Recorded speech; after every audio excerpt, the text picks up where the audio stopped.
Okay, so that's all that I'm going to tell you about Sir Walter Scott. Now I want to talk about genre. Genre is a French word that means type or kind or sort. And I went and I made a joke based on Ivanhoe with how the people who are Norman, who are the French descent people who speak French, are really boo-hiss. But I'm just joking. Anyway, it's basically talking about the kind of writing, such as verse or prose or drama. Like Once and Future King, we are looking at prose. I am writing here prose. It's the normal grammatical structure and natural flow of speech rather than in a rhythmic structure. So you can see one thing is that this sentence just wraps around with what's called a soft return, right? And that's totally different from poetry, which will have a hard return at the end of each line and start with a capital letter. And again, it's different from a drama, a play, where you have speeches separated by the next person speaking. Samuel Taylor Coleridge, who's a famous romantic poet, he wrote Rime of the Ancient Mariner, but he also wrote a lot of essays where he was analyzing literature and talking about literature. And he said a very famous thing, which I think is probably worth copying down. Prose is words in their best order.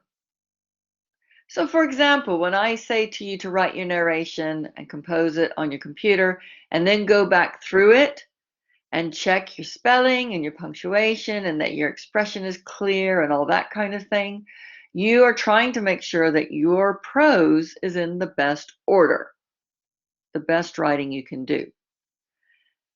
But poetry is the best words in the best order.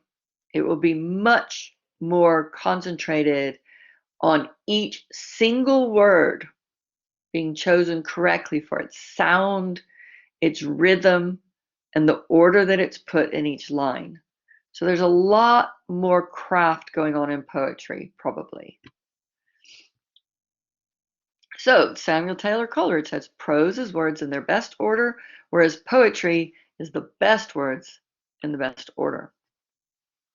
So the three genres that we talk about in this class are poetry, or verse, novels, which are prose, or drama, which can be verse or prose, but it is meant to be acted. And after we finish with Ivanhoe, we're going to go have a unit on some drama. One thing I do want to clarify, though, is there were no novels in English, or probably anywhere, in the medieval period. So the novels that we read are more recently written about the Middle Ages. Back in Middle Ages time, you almost always had only poetry with a bit of drama, which was actually written in poetry too. Okay, so this is just to give you a example here. So Beowulf was written as a poem. Sir Gawain and the Green Knight was written as a poem. Canterbury Tales was mostly written as a poem. Idylls of the King that we're going to read around Easter, that is definitely a poem. Big long poem made up of littler poems. The novels that we read, Once and Future King and Ivanhoe, and then coming up in our next unit will be the York Mystery Plays. Mystery does not mean like detective plays, it means something else. Okay, let's just look at a quick example of the difference here.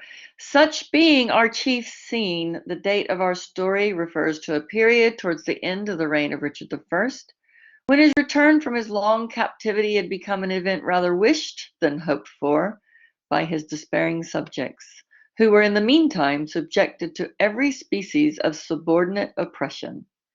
That is a novel. That's novel style. Poetry would be this. This comes from Idylls of the King. A storm was coming, but the winds were still. And in the wild woods Broceliande, before an oak so hollow, huge, and old, it looked a tower of ivied masonwork, At Merlin's feet the wily Vivian lay. And then this comes from the York Mystery Plays, where Pilate is angrily shouting, "Your moaning and noise are hurting my ears. If prisoners aren't silent, they'll soon be afraid. My sword is sharp and ready to pierce the next noisy mouse with my fearsome blade." So one difference between these two is that this is in something called blank verse, which is much more about the rhythms, and this one actually also rhymes in sort of a A B style.